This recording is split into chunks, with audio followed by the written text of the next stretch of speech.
Welcome to the BACC live stream. We're going original today, the puzzle episode. My name's Russ Ewell. I'll be your host. It's great to have you. There's a lot going on in the world. We'll talk about that later. It's challenging, and it can make us wonder if God is there, if God's going to move. And that's why the best way for us to get started is with a sing-along. Sing if you want to, or maybe just listen. Stand again. Let's remember to stand again if we fall, to stand again even if 7 times we take hits, because God is able. Let's take a listen. Let's sing along.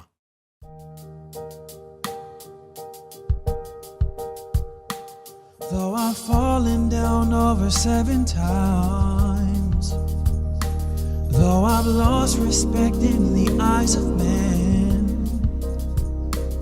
though I've compromised and I've turned to sins, because His love makes me strong, because His love makes me strong, because His love makes me strong, because His love makes me strong. So I will stand again through all the hard times, yeah. I will stand again. Forever my Lord is good. I will stand again. Say through all the hard times, yeah. I will stand again. I will stand again. Though I've entered this world without a thing, I will stand again. And I'm not experienced all that life could bring, I will stand again. I have a story that tells a life of change, I will stand again. Because His love makes me strong, because His love makes me strong, because His love makes me strong, because His love makes me strong. So I will stand again through all the hard times, yeah. I will stand again. Forever my Lord is good. I will stand again through all the hard times, yeah. I will stand again. I will stand again. Exactly the way to start. The confidence that God is real, that God cares, that God loves, and I think that God works through His people. And we need to believe that wherever we live, wherever we are, whoever we're around, we can stand again and be the light in the darkness. We can be the peace in the pain. And that's got to be our goal. Today, our theme is going to be connecting the pieces of the puzzle. That's it. What every teen wonders about but is afraid to ask. Now, this is for adults of all ages. It's for college students as well. But I took it from a teen perspective today. The storm. There's a storm brewing. Well, it's not really brewing, it's going on. And so the question is, what's going on? We'll talk about that. The path. What's Jesus got to do with it? So when real life things happen, when really difficult things go on, when we find ourselves in the middle of the storm, how does Jesus help? How can Jesus help? Can Jesus help? We're going to take that on. And then finally, the life compass. Who are you meant to be? That's the question we all ought to be asking. Who am I meant to be? No matter what's going on, no matter what the storm is, no matter what we're facing in life, if we can get the answer to that question, we can make it through any storm. We can get through anything because we know who we're meant to be. And that's important today, not only for us, but it's an important message for every single person that we know. It's something that would change the world if people all knew it. And so we're going to tackle those things. The storm and the path, connecting the pieces of my puzzle. Basically, what we're going to be talking about today is how do we understand ourselves? How do we learn about ourselves in a way that we can make progress and we can grow? In Proverbs 1, verse 5, the wise will pay attention to these words and will grow in learning. And the discerning will receive divine guidance. And they will be able to interpret the meaning of a proverb and a puzzle, the twists and turns in the words of the wise and the riddles. You know, there are a lot of puzzles, and Proverbs can prepare you for those. But the biggest puzzle in life, it's us. That's right. When we look in the mirror, we see a puzzle that's incredibly challenging.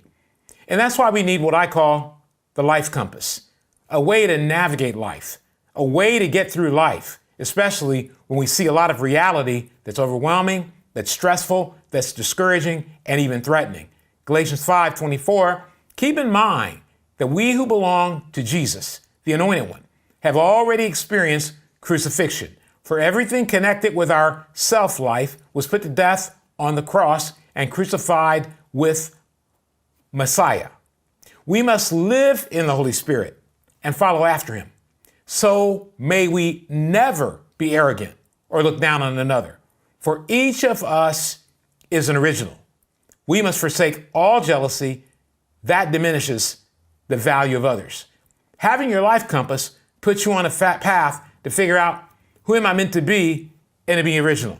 One of my favorite lines from Good Will Hunting in A Clash of Minds Intellectually in that great movie is given by Matt Damon as Will. And he says to the guy who insults him and says, well, I'll be graduating from Harvard and you'll be serving my kids French fries and burgers through the drive-in window. And he said, Will does, maybe I will, but at least I won't be unoriginal. Sometimes we measure ourselves by whether or not we've done better than someone else, whether or not we're smarter than someone else. It leads to some of the problems that we face today. Sexism, elitism, racism, those three isms, ageism, if you would, even the prejudice toward people who are religious. All these things come about because people haven't discovered their original selves. They're walking around uncomfortable in their own skin, not able to be at peace with who they are and enjoy who they are. That is what Jesus does for us when we come to him. And you may not have heard that before. You may have gone to church but not heard this is what Jesus does. He teaches us how to live real life. He teaches us how to be ourselves. He teaches us how to be comfortable in our own skin. And guess what? We had the BACC Dance Challenge, and nothing proves how comfortable people are in their own skin than their willingness to get out there and be creative and say, hey, this is me, take a look, greatest showman, this is me, take a look. That's what being original is about. It's being willing to let yourself be known and comfortable with who you are and not caring about whether you're someone else because you're extraordinarily happy with who you are. Let's go ahead and find out what happened with the BACC Dance Challenge and who won.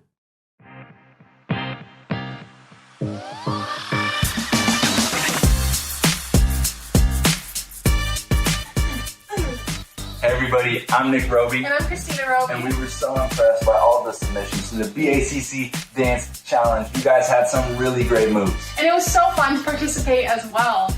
So right now we have 3 awards and 1 Ultimate Dance Challenge winner. So first off, the Craziest Dance Award goes to Patrick Cross. Wow, that was crazy. Kids, do not try that at home. Now the second award, the Most Skilled Dance Award, goes to Luis Fukazawa. Man, talk about some skills. You know, I think I could do all that salsa stuff. Really? Yeah, that's for sure. Okay. Do that? No. Yeah, I can't do that. All right, the next award is the Coolest Dance Award. And this one goes to Victoria Sagers! Oh, wow, I was intimidated by all that cool stuff. I know, we gotta practice those moves. Yeah, we do, and I like the song too. Yeah, it's good fun. Now, the moment we have all been waiting for, the ultimate winner, based on most social media likes and engagement from their post, is Rich and Kira Waha. Man, that one was amazing. It was awesome and it was hilarious. That one was awesome and hilarious. I wish I had that many likes on my video. Well, we want to thank you to all those who participated and congratulations to our Dance Challenge Award winners. Oh, wow, that's exciting. Now, I had nothing to do with that voting, but I like the kids. I was really into the kids dancing. They got me really going. I can't do any of that stuff, and it's better that I be safe than sorry. The dance challenge, though, was really cool. It was extraordinarily encouraging to watch people, but again, I want to say they were comfortable in their own skin. They were comfortable being themselves. And I believe that Jesus wants us to be like that. I think it's as Martin Luther King talked about. It doesn't matter what job we do. If we're a street sweeper, the key is to sweep streets the way Michelangelo sweeps streets. I think today, a lot of the unrest we're seeing, a lot of the difficulty we're seeing in life is because people haven't dealt with internal issues. And we're going to talk about that today. We're going to dig into that. And a lot of the evil that takes place, as well as the good that takes place, is bubbling up from what's going on inside. Let's get started with some somewhat serious stuff. What's going on? A lot of people are wondering what's going on. A lot of people that are middle schoolers or teenagers saying, what's going on? We're going to dig into it. We're going to take a look. We hope you can, join along and look at these scriptures and get a real sense of how to look at things from a spiritual point of view. Dark times. Jesus is most powerful in dark times. In Luke 4:18, the Bible says, "The Spirit of the Lord is upon me, and he has anointed me to be hope for the poor, freedom for the brokenhearted, and new eyes for the blind, and to preach to prisoners. You are set free." I've come to share the message of Jubilee, for the time of God's great acceptance has begun. Here's the bottom line. Jesus comes to give us hope, to give us freedom, and to give us new eyes.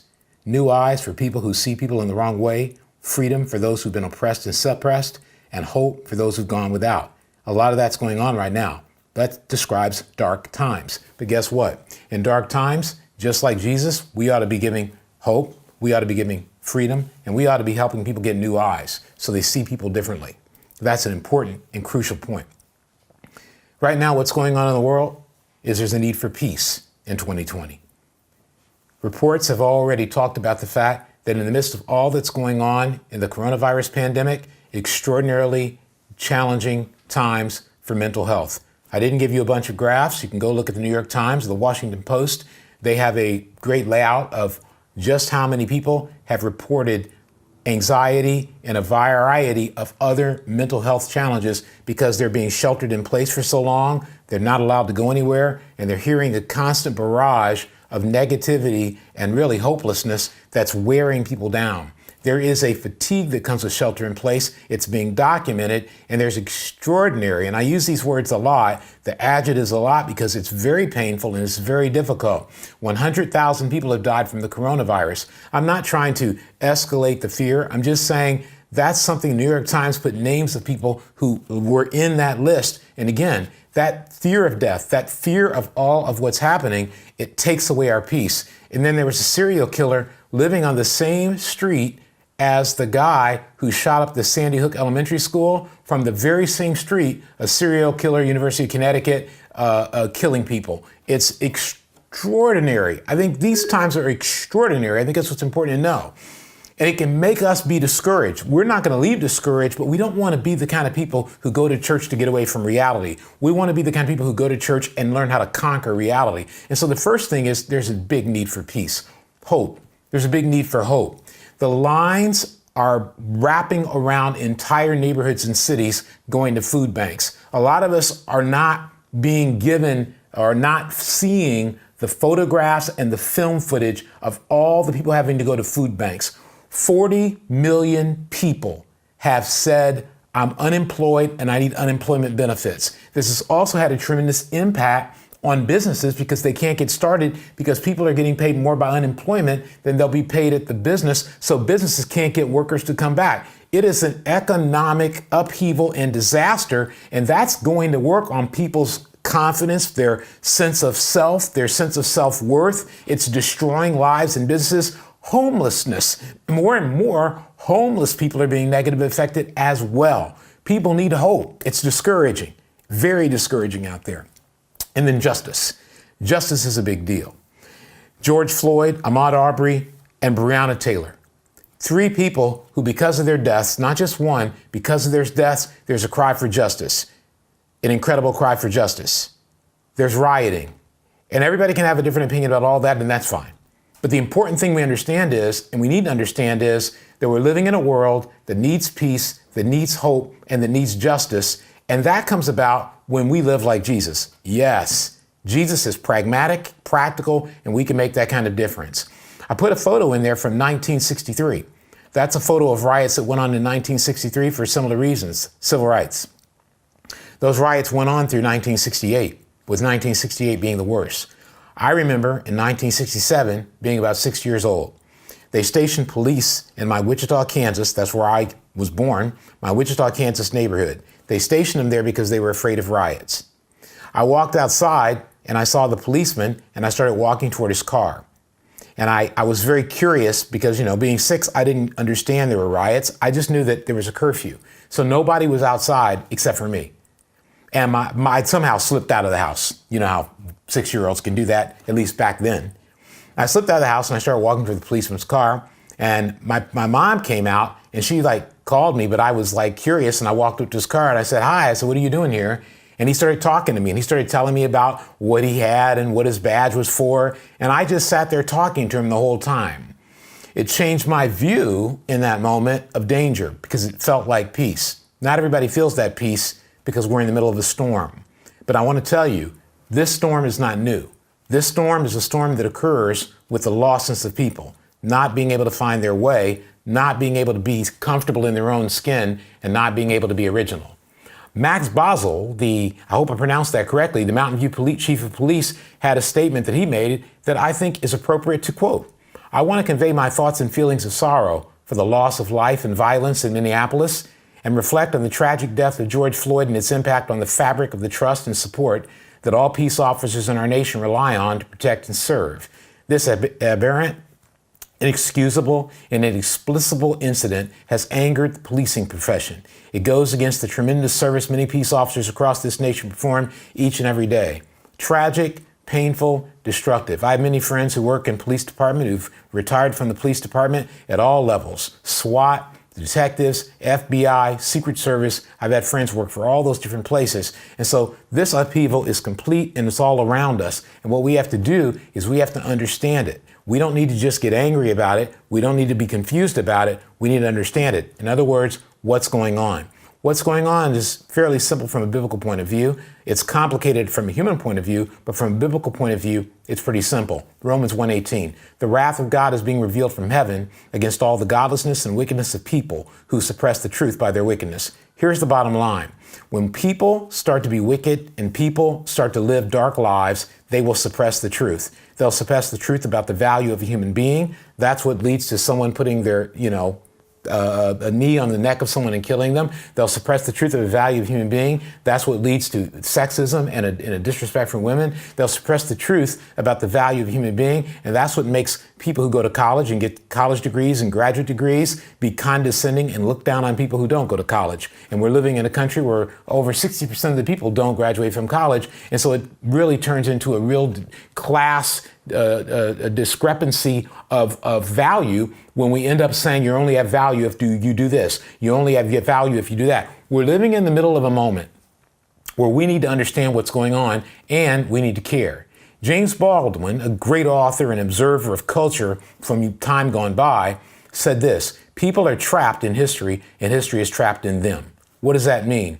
That means that when we get into life and we're on the street and maybe we're violent, or we're on the street and we're angry, or we're walking through life and we're destructive, it's because we're trapped by who we are and we're trapped by where we come from. We're trapped by the legacies that are handed down to us, and those legacies may be elitism, sexism, or racism. And when those things get passed down and there's no disruption of those points of view, there's no disruption of that thinking, that's when you get into trouble. James Baldwin also had a different concept that he put out there. I'm not going to quote that, but I'll describe it to you. He said, children disobey parents in almost every area, but inevitably when it comes down to it, they end up imitating them. He was talking about racism in particular, and that what happens is even when kids disobey, they end up imitating and replicating what goes on. How do you disrupt the anger and the evil and the wickedness and the godlessness that goes on in the world? You have to disrupt it with Christianity, but not just church going, not just religion. Christ-centered Christianity, getting back to the Bible and doing what it says. Too many people disrespect this. Too many people put it down, but it is the solution. Time and again, It has been the thing that has changed societies, changed nations, because what Christianity does is it doesn't just pass a law, the laws are good. It doesn't just pass a law that says you can't do something. Christianity changes what you want to do. John 3, verse 19. And here is the basis for their judgment. The light of God has now come into the world, but the hearts of people love their darkness more than the light because they want the darkness to conceal their evil. So the wicked hate the light and try to hide from it, for their lives are fully exposed in the light. But those who love the truth will come out into the light and welcome its exposure, for the light will reveal that their fruitful works were produced by God. What's going on? A spiritual war of unparalleled proportions. I'm not talking about between human beings. I'm talking about between the forces of darkness and the forces of light. And we're in the middle of it. We're in the middle of it. Hating people isn't going to help anybody. And here's why. Because people are not ultimately behind what they're doing. They're trapped by their history. They're trapped by the spiritual battle that goes on and the influences of mind. And the biggest thing that's happening right now is light is being shined. And as light is shined, it's disturbing. And what we want to do as Christians, as people who believe in God, is not simply watch TV and get angry or frustrated at whoever we may get angry or frustrated at. What we want to do is ask ourselves the questions, are we ready to save a life? Are we ready to save our neighbor? Are we ready to save our college friend? Because it is the saving of people that changes everything. I've studied the Bible with Marines and helped those people help these Marines become Christians. I've studied the Bible with police officers. I've studied the Bible with people who had been brought up to believe that white people were the devil. I've studied with all kinds of people. And what has always changed things is them learning about the path that Jesus puts us on. Let's have some compassion today. It is tragic what has happened. Lene O'Neill writes for The Undefeated. My cousin and his team run that. It's an incredible ESPN property. And she wrote an article that he had shared about, let's call it George Floyd's sacred invocation. And I'll pick it up in the middle. Mama. Floyd, 46, calls out, Mama, I'm through, the dying man says. And I recognize his words. A call to your mother is a prayer to be seen. Floyd's mother died 2 years ago, but he used her as a sacred invocation. I didn't want to click on the video. This is what Lene O'Neill writes. I didn't want to see another police snuff film. I didn't want to watch whatever it is that compels someone to put his knee into a man's neck until he can no longer draw breath. But I heard this black man had called out to his mama as he lay dying, and I too am a black mother. One of the ones since time immemorial who have to answer the sacred call, who have to answer the call for the divine sisterhood of black mothers, even when they are not our own. We are asked to bear witness. Here's the thing. Pain is real, not just for African Americans, but for people who are of all races, Asian, of all Asian ethnicities, Latin, all the different countries, islanders, and everybody understands pain. And by reading about, in this case, African American mothers' pain, we can understand the pain of all people. I think we have to broaden it to realize that there's great pain going on all around the world all the time, but now cameras are capturing it. As the pain is captured, it should motivate us to return to the mission of Christians. For many of us, we're sheltered in place right now, and we're primarily thinking about our fears, and we're primarily thinking about our life. Right now, given the events of the world, it's time to think about other lives. It's time to think about how to save a life. Guess what? Quarantunes to the rescue. Let's take a listen. How to save a life.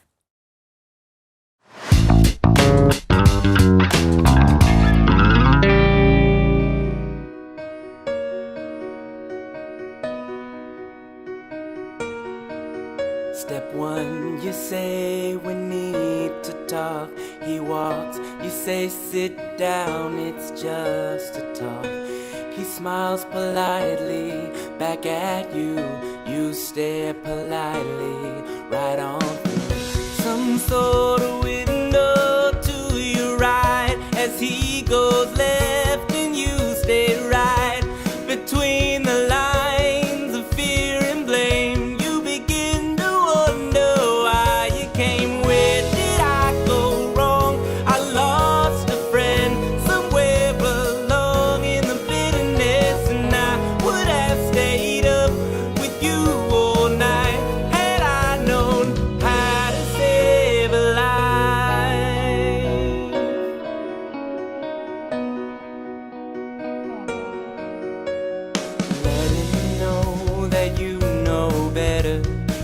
After all, you do know better. Try to slip past his defense without granting innocence. Lay down the list of what is wrong, the things you told him all along, and pray to God he hears you. Pray to God he hears you. And where did I go wrong? I lost a friend somewhere along in the bitterness, and I would have stayed up with you all night had I known how to save a life.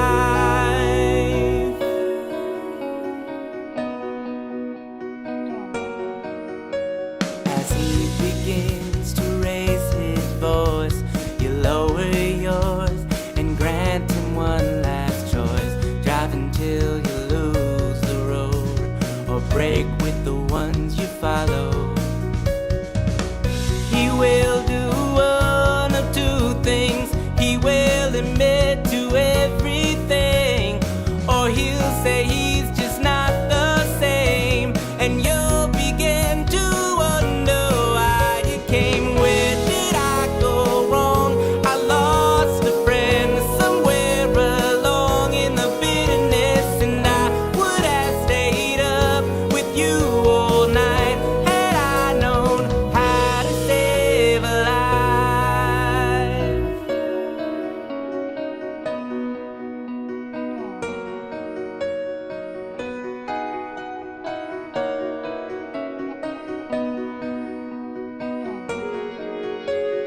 Where did I go wrong? I lost a friend somewhere along in the bitterness, and I would have stayed up with you all night had I known how to save a life. Where did I go wrong? I lost a friend somewhere along in the bitterness, and I would have stayed up with you all night had I known how to save a life.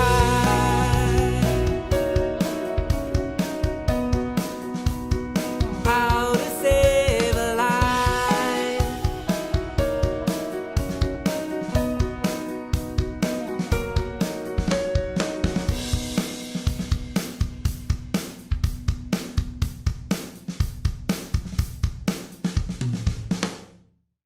The extraordinary thing about being a Christian is we have a mission, and it really is to save lives. And so we don't have to sit back helplessly when we see pain in the world.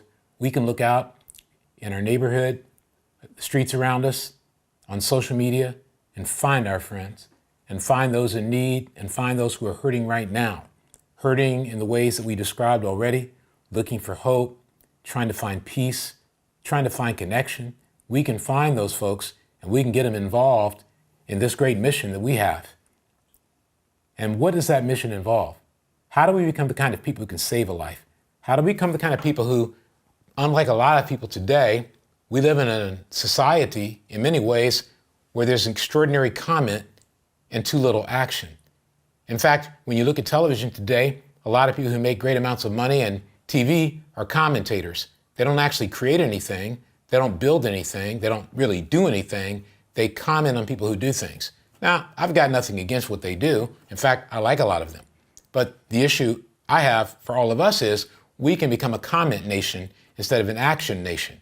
We can become people who know how to say something about something or critique something or analyze something, but we don't actually go do something. Saving a life is about going and doing something.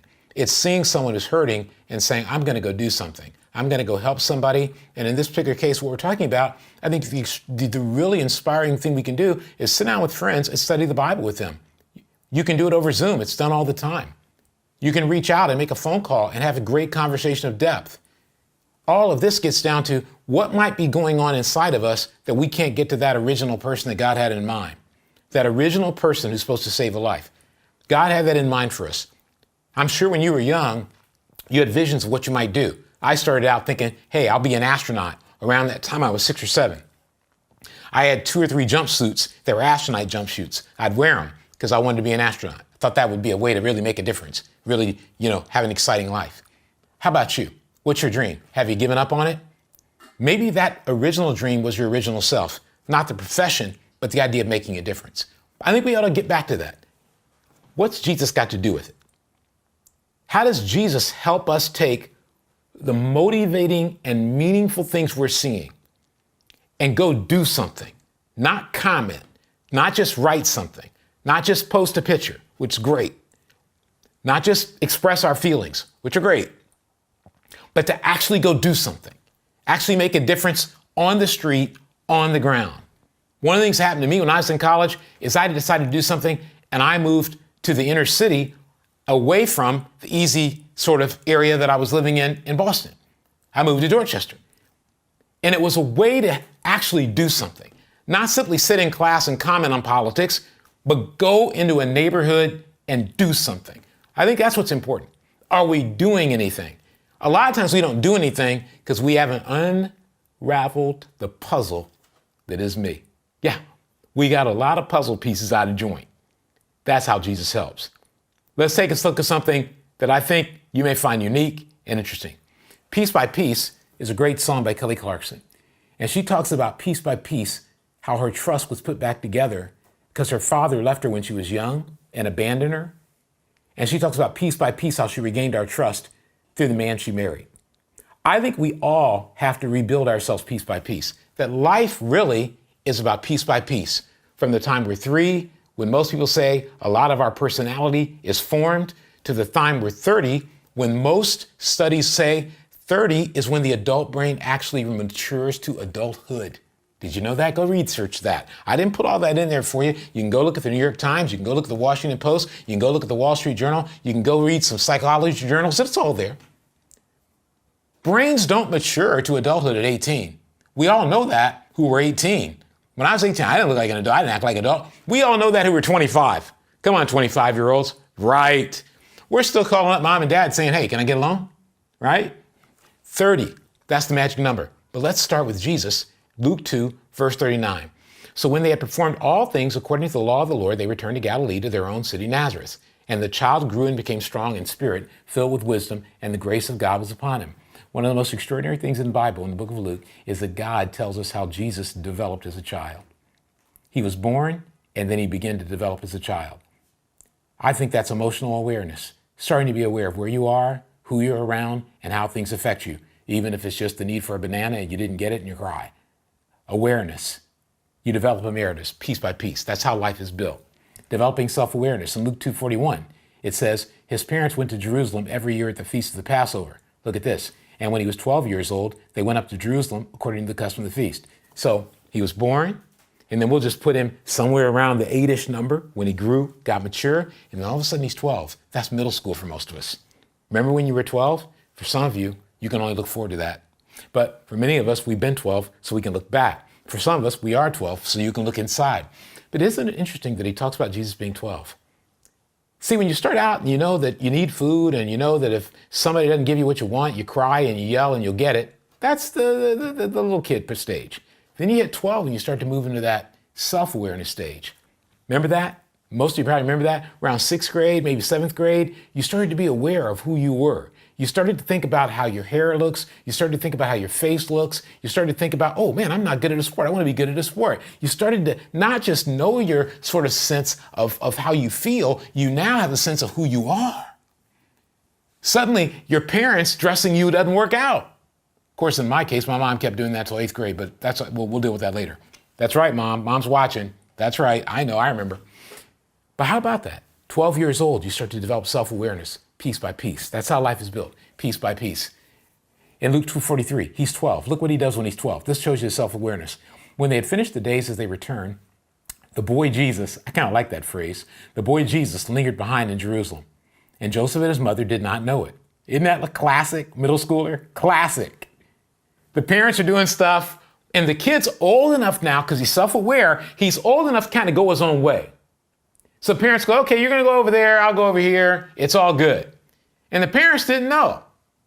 Boy Jesus was lingering behind. He was hanging around. Joseph and mother didn't know. Now, we aren't going to talk about Joseph and Mary's parenting right here. We're not going to talk about that.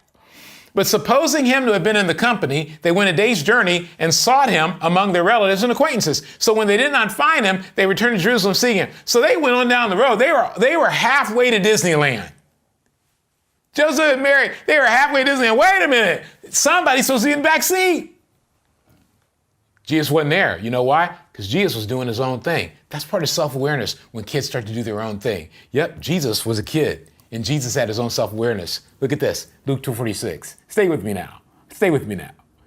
Now, so it was that after 3 days, can you imagine your kid not being with you for 3 days? Can you imagine what you would say to that kid?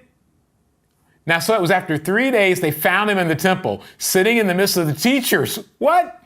Both listening to them and asking them questions. Jesus went from self-awareness, I know who I am, I know where I'm at, to soul awareness, to a deep depth of not only do I know who I am and where I'm at, I know who this is all about. I'm starting to figure out who this is all about. God actually let Jesus come and be born and develop like you and me. But Jesus developed, well, let's face it, he developed better. And it said, all who heard him were astonished. Look at verse 47. And all who heard him were astonished at his understanding and answers. So when they saw him, they were amazed, and his mother said to him, Son, why have you done this to us? Look, your father and I have sought you anxiously. And Jesus was like Yoda. He was like, cool. And we're going to get to this in a minute. But look at what it says. Soul awareness is when you understand. When you understand yourself, when you understand the people around you, when you understand what's going on, that's soul awareness. Jesus went from emotional awareness to self-awareness to soul awareness. Almost like that. Unbelievable.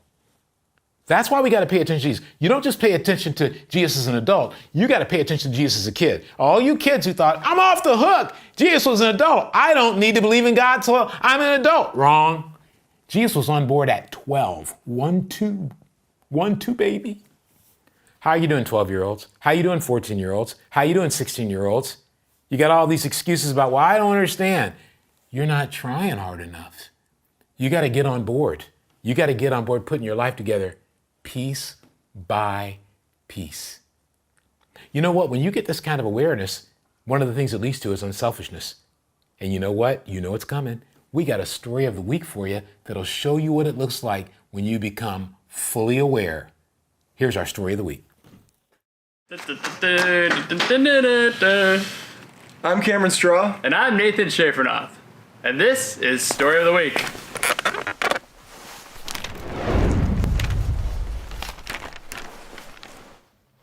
There have been many people graduating recently, and what is meant to be a celebratory time can really be challenging for a lot of people right now.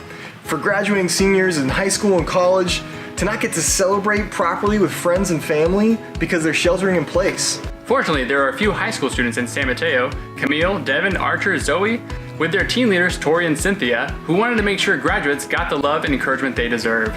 They made handwritten cards and mailed them to all the seniors in the church, who were isolated during this time. Wow, that's inspiring. Yeah, sure is. Well, you know, Stephanie Koo is someone who also has a heart for graduates. She said, there were no words to describe the loss my friends and other graduating seniors were experiencing. I knew if it were me, I'd be devastated and discouraged beyond imaginable. But God kept pricking my conscience to take action, so I did. She took action all right, making 24 grad boxes, using her own money, and raising over $800 for students in the Bay Area, Kentucky, Tennessee, and Southern California. She got friends involved as well, and the boxes came complete with a lei of fresh flowers, school color ribbon, notebook, tassel keychain, gluten-free cookies, party poppers, cards to send to their friends, hand-painted positive quote card, grad frame, grad mug, Amazon gift card, and a custom card from friends and family. That is incredible. So incredible, in fact, that she got more requests for June. Stephanie, please keep the grad boxes coming. Wait, Cam, those are only for graduates. Oh, right. Well, I'm a graduate too. This was like 5 years ago. Well, one more story is of teen Ryan Mendez, who happened to be graduating from 8th grade and has a birthday. Congrats and happy birthday, Ryan. He truly deserves it because he came up with the best way to celebrate by serving someone else. Since he couldn't have people over for his party, he wanted to do something special for people in need. So he did a canned and dry foods drive for his birthday and donated it all to the Boys and Girls Club. Okay, my inspiration meter is full, Dave. You don't have to tell me. Beep, beep, beep, beep, beep, beep. I don't think I can take it anymore. I want to go do something about it now. And if you want to do something about it, you can share a story by sending an email to live@bacc.cc. Now, back to you, Russ. You know, one of the things that we need to learn from all this is that when we get awareness, when we get that self-awareness, when we get that soul awareness, when we get that emotional awareness, it's what allows us to become more unselfish and do things. And Jesus, look at how he responds when his parents come to him and saying, "What were you doing?" In Luke 2:49. And he said to them, "Why did you seek me? Did you not know that I must be about my Father's business?" But they did not understand the statement which he spoke to them. Remember that they were amazed by the understanding of Jesus? Jesus, at about 12 years old, was starting to zip past mom and dad in his ability to understand. Uh-oh. That's the incredible thing about Jesus, is that Jesus had this depth of awareness at an early age because there's something spiritual going on there. Piece by piece, though. Just like us, piece by piece. You know, if we can live a life in our early life where God protects us and guides us, and we pay attention to all of his messages, guess what? We'll become very emotionally aware. We'll become very self-aware, and we'll become very soul-aware. And that's our goal. That's why we talked about last week about vision and about the awareness that you get. Remember the glasses? It wasn't a joke. It wasn't just to entertain you. It really is true that when we get emotional self and soul awareness, our life comes together. Now, we can't all be Jesus and have it come together by age 12 where we're starting to, crack it down. But what we need to do is look at him as a model and say, at least by age like 18, we maybe want to get there. And we can get there, and we're going to talk about how to get there. You know, one of the reasons why this maturity and this growth is so important? Because we're celebrating graduates today. And we've already heard it from our host that shared about all the good news that have been going on. But we want you to understand, graduates, that we believe that you're the future. We believe that high school graduates and college graduates, that you're going to be the transformative people who take control of this world and make it a better place. John Mayer has a song called Waiting on the World to Change. And one of the things I look forward to is all of you graduate. And I know that it isn't always the dream you had of how it was going to take place, but it doesn't matter how it's taken place. You've done it. And because you've done it, you're ready to go to that next level of growth. And as you go to that next level of growth, guess what? You're going to be much, much, much more capable of changing the world if you've made that decision to believe in Jesus, follow him, and be transformed by him. And so, to our high school graduates, we say from the digital team and from everyone out there watching, congratulations, great achievement. We're all inspired. Our high school grads from the BACC coming to you live.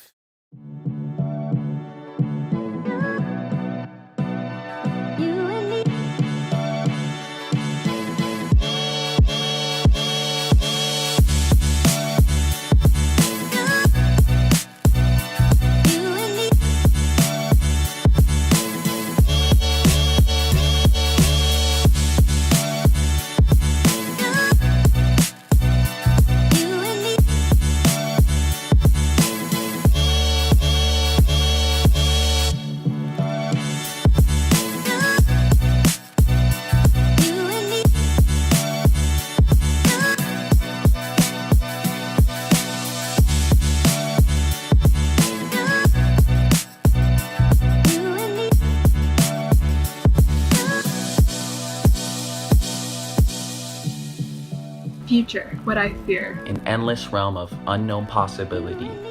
Future, an opportunity for dreams to succeed. Vision becoming reality. Future, a place to be who God calls me to be.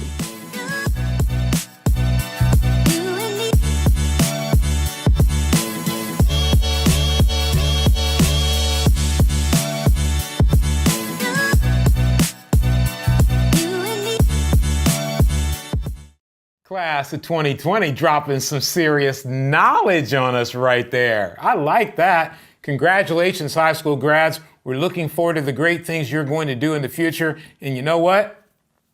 Your moment is here. Take advantage of it. We'll have more on that later. Vision. Vision is graduating to maturity. Look at Jesus, Luke 2:51. Then he went down with them and came to Lazarus and was subject to them, but his mother kept all these things in his heart. His mom said, something's going on right here. I'm glad he's listening to us, but something's going on right here. And verse 52, and Jesus increased in wisdom and stature and in favor with God and men. He grew. That's what we do. We grow, we change, and we get to that stage where, guess what? Not only have we matured enough to have some awareness, our awareness starts to be honed where we can start to do special things. In other words, we're like a college grad. And you know what? We got a little something for our college grads too. That's right. Breaking out of college, getting free. Here are our BACC college grads. Congratulations. Congratulations to all the graduates. In the Bay Area, we have some of the best colleges and community colleges in the world, with rankings of top 10 in the West, #1 public school in the nation, and sources of inventions and notable alumni. People who graduate from here go on to change the world. Our church is building strong campus ministries across the entire Bay by doing good and inspiring people about God. Let's hear from some graduates about their college experience and how it helped them catch a vision. I love SF State because it's where I met some of my lifelong friends. We were floor mates in the dorms and we all studied the Bible. At that point, things began to change as I started to go from someone who only cared about myself to someone who can deeply care about others. My experience at State has inspired me to want to give back and help those around me who are in the same position that I was, searching for something more, but not knowing what that more was. Growing up with special needs, I struggled. Going to Cal State East Bay was such a great experience for me. I had teachers who were kind, compassionate, and understanding, and they helped shape the type of teacher I wish to be in the future. God made it clear to me that I was meant to give back to students at the high school and middle school level the same exact way that my parents and teachers helped me growing up. What I loved about USF was that I was constantly reminded all throughout my times on campus that I was meant to change the world from here. Being a part of E-Hoops at USF and involving my classmates to serve together gave me a taste of what happens when we focus on empowering others over just living for ourselves.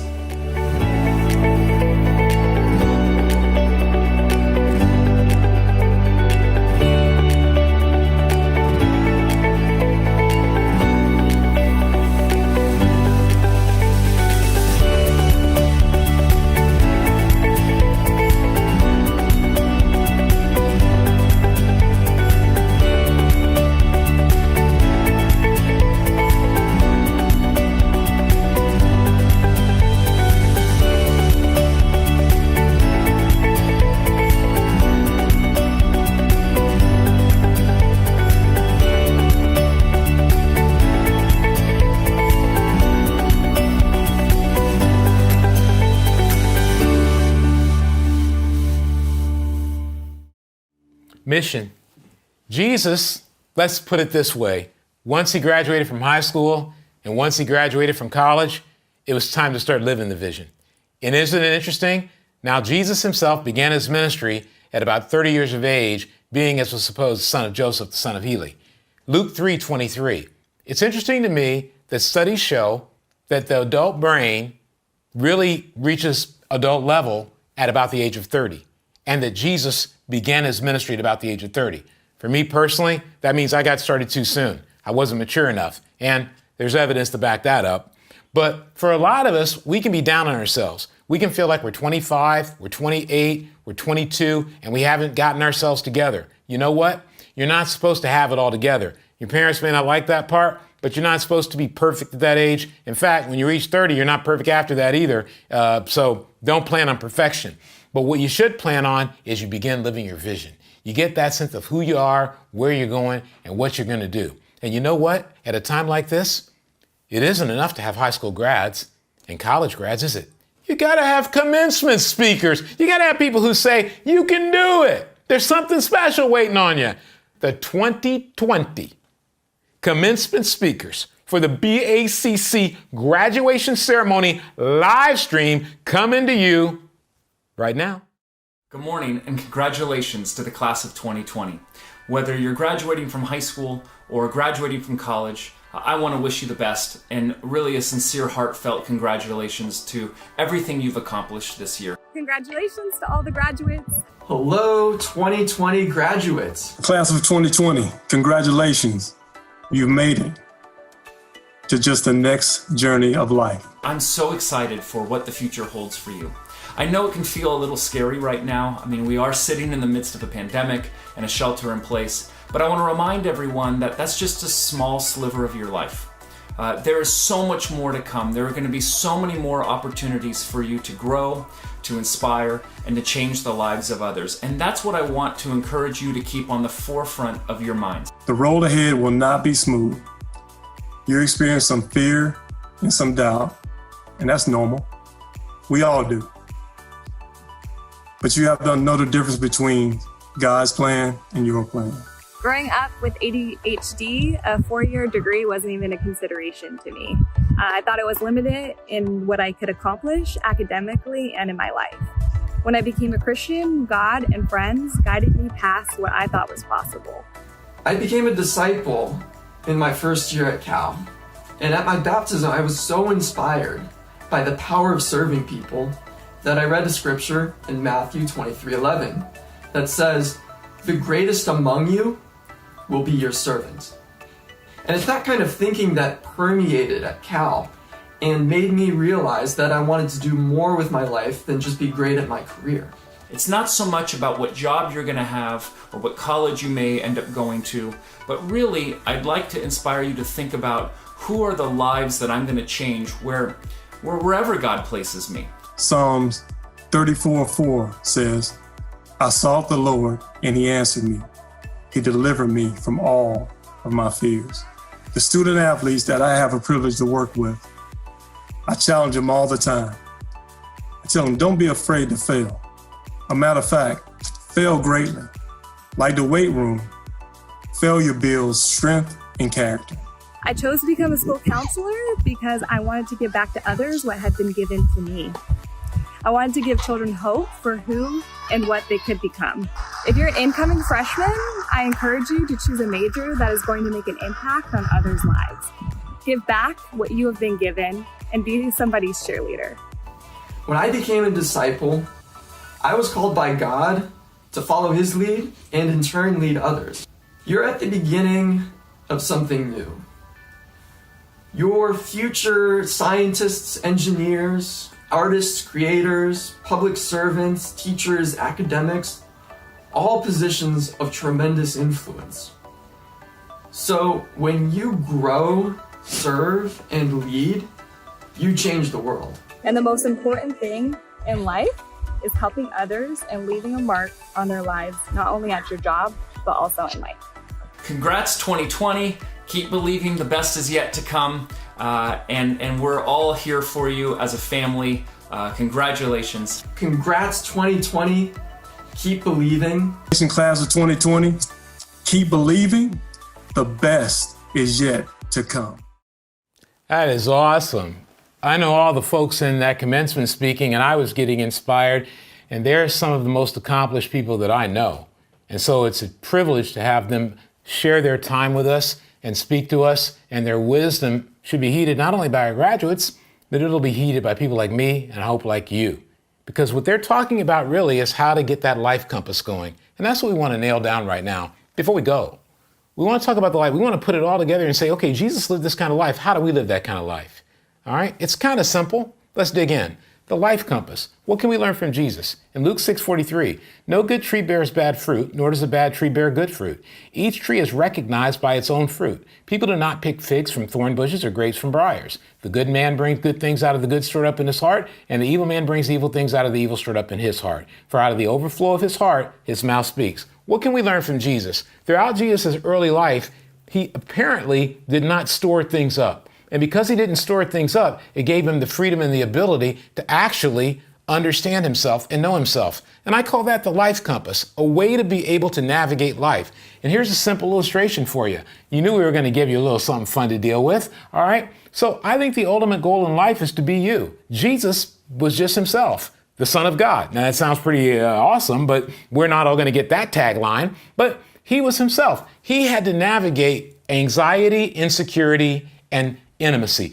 Those are the three big ones that stop all of us. I know it did for me. In adolescence, my greatest challenges were anxiety, insecurity, and how to feel and be close to people, how to reveal myself and be vulnerable. So I want you to think about that. How do you navigate your anxiety? How do you navigate your insecurity? How comfortable are you talking about intimacy, being close to people? How comfortable are you revealing yourself? You can't even discover yourself until you fight the battle of anxiety. Then you got to fight the battle of insecurity. Then you got to fight the battle of intimacy and figure this out. That's when you start to figure yourself out. The broken compass. You say, well, can you tell me a little bit more? Sure. In Psalm 119, verse 104, your commandments give me understanding. No wonder I hate every false way of life. Your word is a lamp to guide my feet and a light for my path, the road to originality. I believe that each one of us has a destiny. And I think the Bible backs that up. Page after page, each one of us has a destiny. But what happens is things throw us off the path. Each one of us have a destiny. Things throw us off the path. As our commitment speaker spoke about so eloquently, they became Christians and they found this path. The key is to find your path. But the problem is, when you got that compass in your hand, guess what happens? Anxiety makes you think that north, true north, and let's define true north. True north is a phrase used that's connected to compasses, right? And true north, in a way, it's about knowing exactly what you believe and sticking to it. Knowing exactly who you are and sticking to it. That's true north. The problem is anxiety provides a false north. If you listen to and live by your anxiety all the time, you will actually end up going in the wrong direction. If you listen to and go by your insecurity all the time, you'll end up going in the wrong direction. And based on our little compass right there, you'll be going backwards instead of forwards. If you listen to false intimacy, because that's a false north, false intimacy, meaning that it's not really someone who's close to you. A lot of us get false intimacy when we watch celebrities and we go, oh, that's my favorite person. I feel so close to them because I like their music. They don't know you. You don't know them. That's not real intimacy. Some of us feel false intimacy because we have a social media friend. We go, oh, that's my Facebook friend. We're tight. That's the friend I play video games with. We're tight. No, that's false intimacy, and it'll give you a false north. Do you understand what I'm saying? I'm saying that a lot of us end up getting confused in life because we get drawn into our anxiety, drawn into our insecurity, fear of what people think of us and whether we've achieved enough, and drawn into weird intimacy issues. Intimacy issues that end up dealing with not being faithful to people, not pursuing a true and deep relationship with someone moving toward marriage, not building a great relationship with people of your same gender to be great friends and reveal who you are and they reveal who they are so you can have all that. When you get deceived by all these false paths, it breaks your compass. You end up going in the wrong direction. I can trace a lot of areas of my life where I ended up going in the wrong direction simply because I was being deceived by my anxiety, by my insecurity, or confused by my lack of understanding of intimacy. We got to break through these to get to originality. And you know what? When I think about originality, I got to tell you something. I think about a great movie called Peanut Butter Falcon. But who am I to tell you about Peanut Butter Falcon? There are some people that you know and you demand, and I'm going to let them tell you about Peanut Butter Falcon Sunday Morning Jetpack.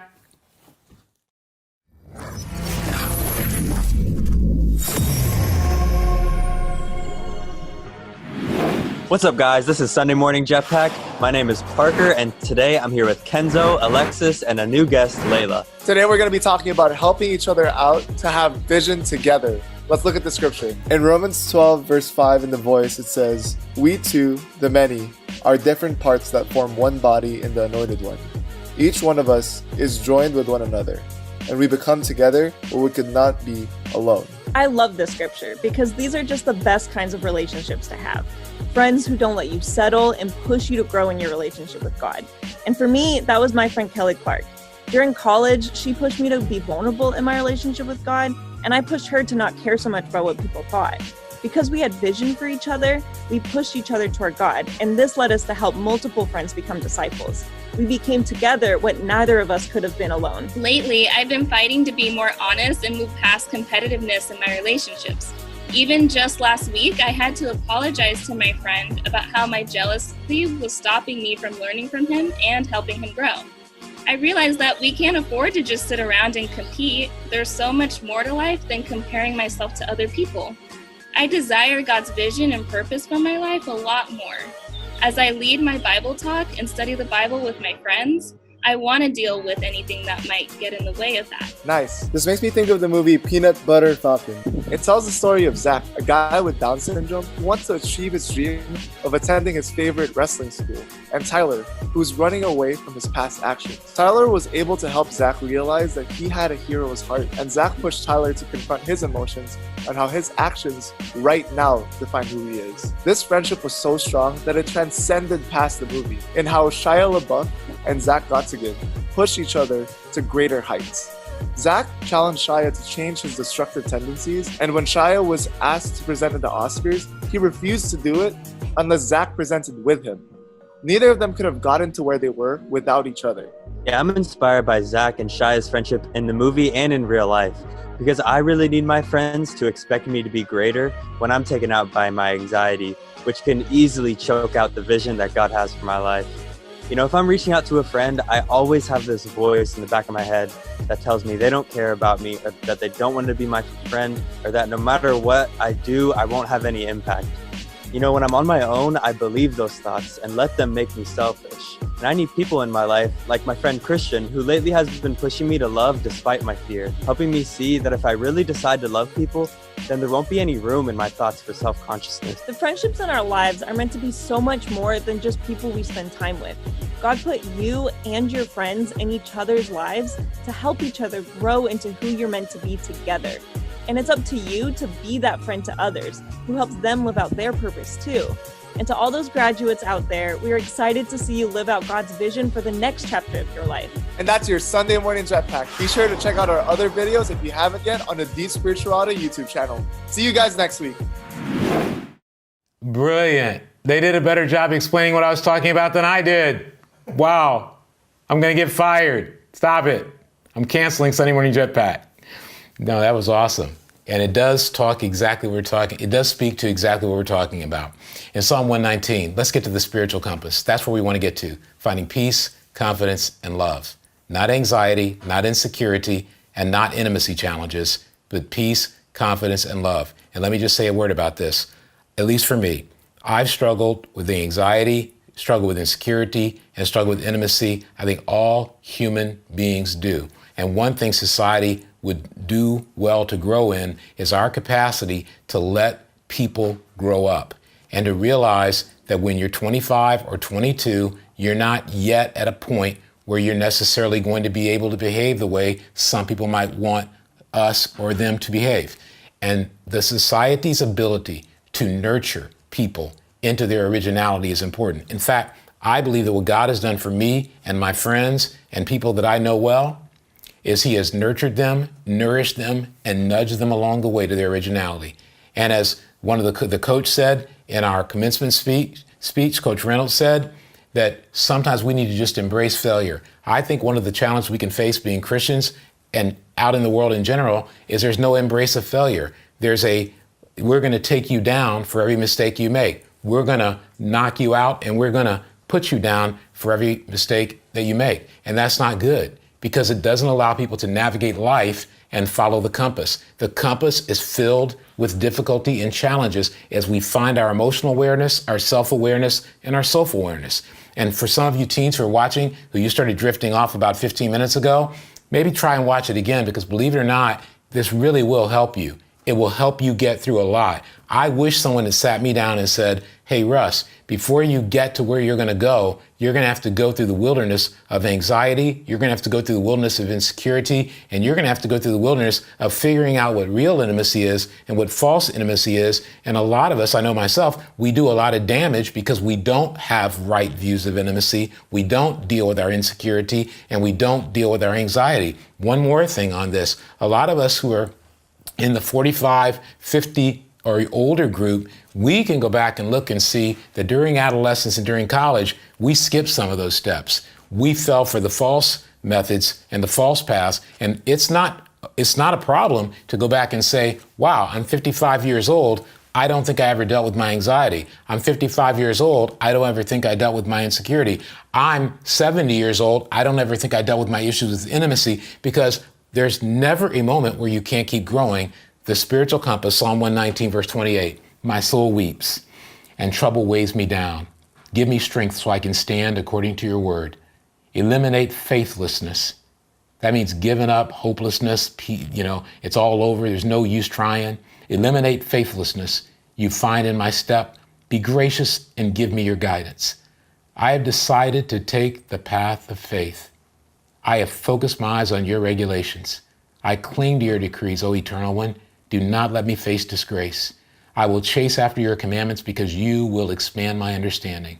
The compass is about expanding your understanding of yourself, and when you know yourself, you're able to help other people. One of the reasons that society is in the mess it's in is because too many people don't have peace, too many people don't have confidence, and too many people don't know how to love. And I count myself as someone who had problems in those areas. I've still got to grow, but being in the journey of being a Christian, I think it can take 10 or 15 years being a Christian before you even get this stuff down to where you've worked through all the things that are just normal stuff, let alone tragic loss and difficulty. And so where do we want to get to? We want to get to that originality. We want to get to that place and that moment. Well, we're just going to do it at communion, where we have a peace about who we are, a confidence about who we are, and an ability to love people. We're not worried about whether or not we graduated from the best school in the Bay Area, which is Stanford. That didn't get into the commencement thing, but anyway, I'll correct that for you. Stanford's the best school in the Bay Area, and honestly, I think Stanford's the best school in the world. But anyway, let's get past that. Peace, confidence, and love. You can deliver mail. You can work at a hair salon. You can be an artist. You can sing. You can work as a clerk, cashier. It's not the label you have. It's the originality you possess. Are you being you? Are you at peace? Are you confident? And do you love? The tragedies that have taken place around the world, and in our country in particular, especially this week, most of them are connected to the fact it wasn't the uniform that caused the problem. It was the individual that went into the uniform. That person didn't have stuff worked out. What we as Christians are supposed to do is meet people and help them work it out. And you know, Miranda Lambert sang a song about what working out feels like and sounds like. It's one of my favorite, and it's a country song for those of you who didn't think I had diversity in my musical taste. It's called The House That Built Me. And as we take communion, I think it's a good song to meditate to. You break the bread and take the fruit of the vine. We're going to remember Jesus, and today we're going to remember Jesus from 0 to 12. We're going to remember Jesus from 13 to 30 and how he developed. And we're going to say, you know what? Even if we're 80, we can still develop. Let's say a prayer for communion, then we'll take it as we listen to the wonderful song, The House That Built Me. Let's pray. Father in heaven, thank you for Jesus Christ. Thank you for his inspiration. Thank you for his example. And thank you for giving us a glimpse of what he looked like when he was younger and he matured and he developed, and help us to imitate that development so we can grow as people into our original best selves. We love you. We pray in the name of Jesus. Amen.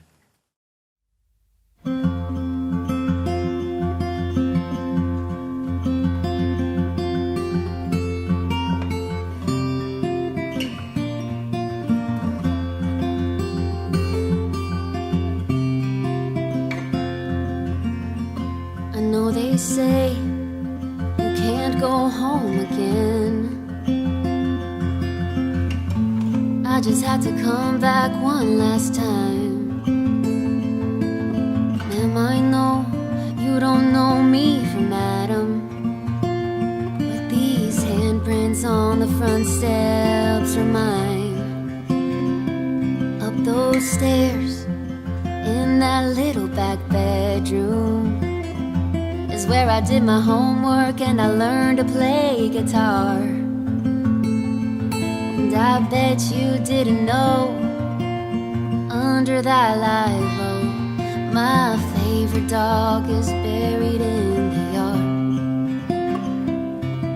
I thought if I could touch this place or feel it, this brokenness inside me might start healing. Out here it's like I'm someone else. I thought that maybe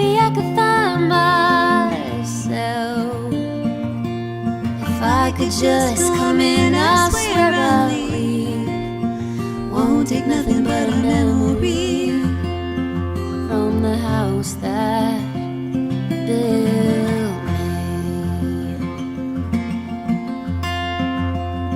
Mama cut out pictures of houses for years, from Better Homes and Gardens magazines. Plans were drawn and concrete poured, nail by nail and board by board. Daddy gave life to Mama's dream. I thought if I could touch this place or feel it, this brokenness inside me might start healing. Out here it's like I'm someone else. I thought that maybe I could find myself. If I could just come in, I swear I'll leave. Won't take nothing but a memory from the house that built me.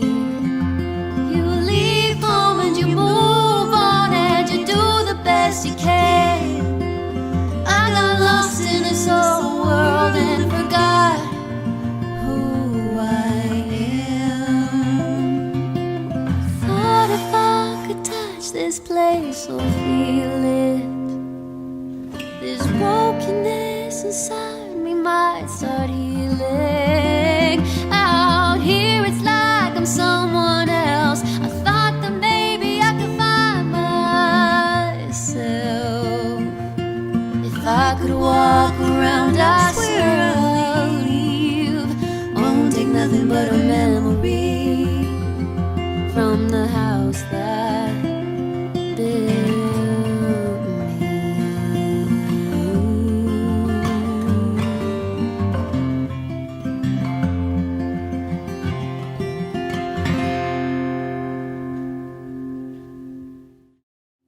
We hope today has been somewhat healing and encouraging. And we congratulate again our graduates, college graduates. We congratulate again our high school graduates. What a day it's been after what most would say was a terrible week in America. Today, we can restart our week, we can refresh our minds, and we can get back out there with our compass and travel and navigate that hero's journey and get on that vision quest, because we're not giving up. You know, now that we're feeling a little bit healed, I'm going to let you go get that Cinnabon that I always like to have you have. Get yourself a little something to drink and enjoy the sweet rhythms of our PayPal contribution. Thanks to all of you for supporting us and giving consistently. It really makes a difference. We're able to do more and more things. The staff's working hard, trying to get out there. And thanks to all our house church leaders and small group leaders, you guys are doing work, and it's not always being noticed or talked about. But I know Gail and I notice. Thank you, thank you, thank you. PayPal contribution, dance it out.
You know, I remember when I was growing up, and there might be some difficult things going on.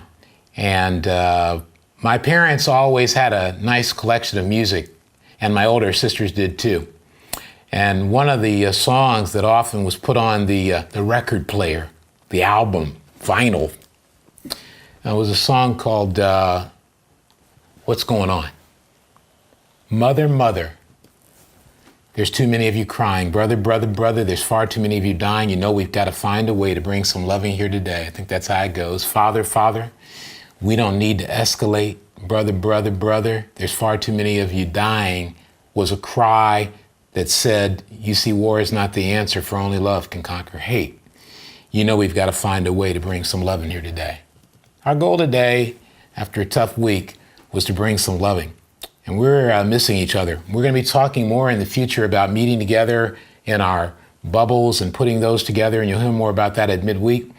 But to close, there's a Playing for Change campaign that artists put together. And in putting that together, they had one of my favorites, Sarah Bareilles, and a host of other artists from all around the world that sang the song What's Going On. And I think What's Going On is hopeful. It's a hopeful song that says, hey, let's talk. Let's make sure we talk. As we continue to pray the coronavirus vaccine comes, as we continue to pray for the homeless and the helpless and those who are suffering in unemployment, let's remember God will come through. And let's remember the answer to what's going on is we're out there trying to save a life and trying to be loved to the world. Let's be a light. Same bat place, same bat channel, same bat time. What's going on? Enjoy.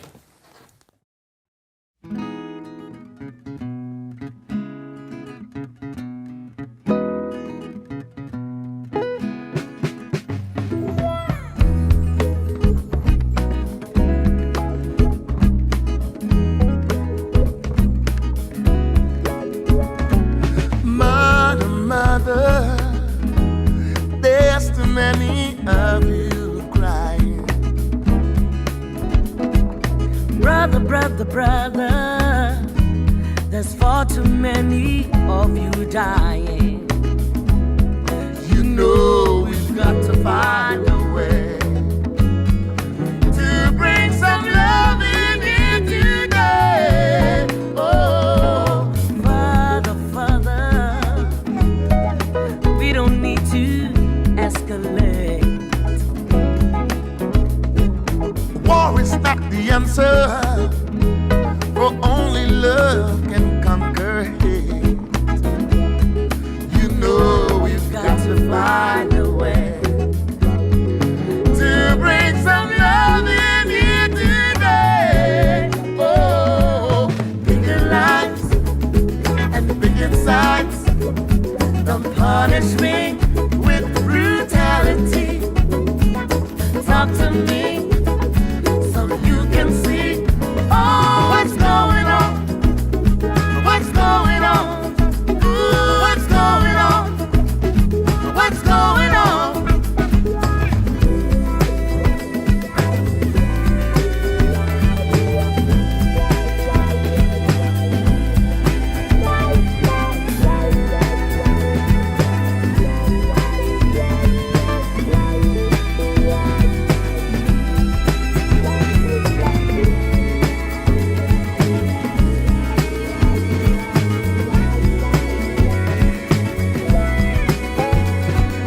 Father, Father, Father, everybody thinks we're wrong.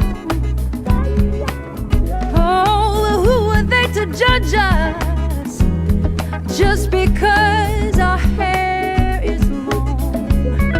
You know we've got to find